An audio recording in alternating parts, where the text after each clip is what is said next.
यह एक छोटे से गांव की कहानी है जहां लोग सदियों से रह रहे थे, लेकिन गांव के चारों ओर फैले जंगल के बारे में एक रहस्य छिपा था।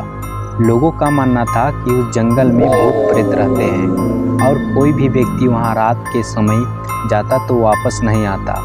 गांव के लोग सालों से उस जंगल से दूर रहते थे, लेकिन एक दिन गांव के एक युवा लड़के रवि ने इस बात की सच्चाई जानने का फैसला किया।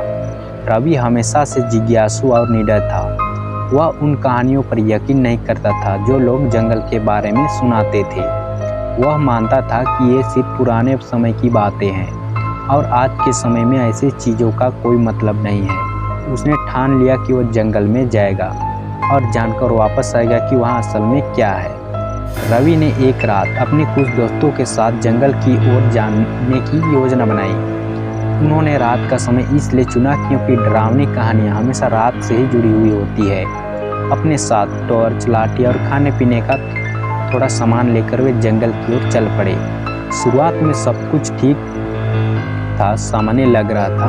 गांव से बाहर निकलते ही हल्की हल्की हवा चलने लगी जो ठंडी थी, लेकिन किसी ने उसकी परवाह नहीं की। जैसे ही वे जंगल के अंदर प्रवेश करते गए, हवा की आवाज़ और घनी होती गई।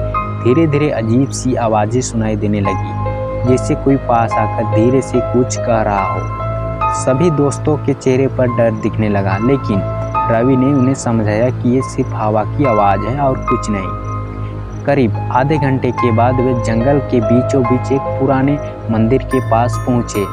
मंदिर अब खंडहर बन चुका था, लेकिन उसकी रहस्यमय उपस्थिति अब भी थी। तभी अचानक मंदिर के अंदर से एक चमकती हुई रोशनी निकली। यह देखकर सभी दोस्त डर गए और भागने लगे, लेकिन रवि वहीं खड़ा रहा।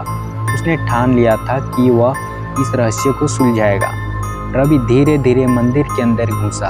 अंदर का नज़ारा और भी चौंकाने वाला था। वहाँ एक पुरानी मूर्ति थी जिसके चारों ओर कुछ अजीब से निशान बने हुए थे। तभी उसकी नज़र एक पुराने कागज पर पड़ी जो शायद सालों से वहाँ पड़ा था। कागज पर कुछ संस्कृत में लिखा था, जिसे पढ़ते ही रवि के रोंगटे खड़े हो गए। उस पर लिखा था कि यह स्थान एक पुराने तांत्रिक का था, जिसने यहाँ अपने आत्मा को अमर करने के लिए तंत्र मंत्र किया था, लेकिन कुछ गलत हो जाने के कारण उसकी आत्मा यहाँ कैद हो गई थी और अब तक भटकती रहेगी जब तक कोई उसकी मुक्ति का रास्ता नहीं खोजता। रवि ने जैसे ही वह कागज पढ़ा, उसे लगा कि मंदिर के अंदर कुछ हलचल हो रही है। उसे लगा कि वह अकेला नहीं है। तभी अचानक से एक ठंडी हवा का झोंका आया और एक साया उसकी ओर बढ़ने लगा।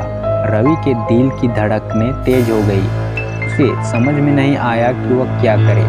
उसने कागज को फेंककर मंदिर से बाहर की ओर दौड़ लगाई। उसके पीछे पीछे वह साया भी था।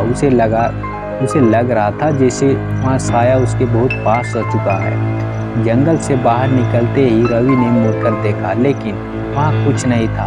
वहाँ गांव के पास पहुँचते ही गिर पड़ा और बेहोश हो गया। अगले दिन जब वह जागा तो उसके दोस्तों ने उसे गांव में बेहोश पाया। उसने उन्हें सारी कहानियाँ बताई, लेकिन किसी ने उसकी बात पर यकीन नहीं किया। आज भी उस गांव में लोग कहते हैं कि उस जंगल में कुछ रहस्यमय शक्तियाँ हैं और जो भी वहां जाता है उसे कुछ न कुछ अजीब अनुभव होता है। रवि अब भी उस दिन को याद करता है और सोचता है कि वह क्या था जिसे उसने देखा था।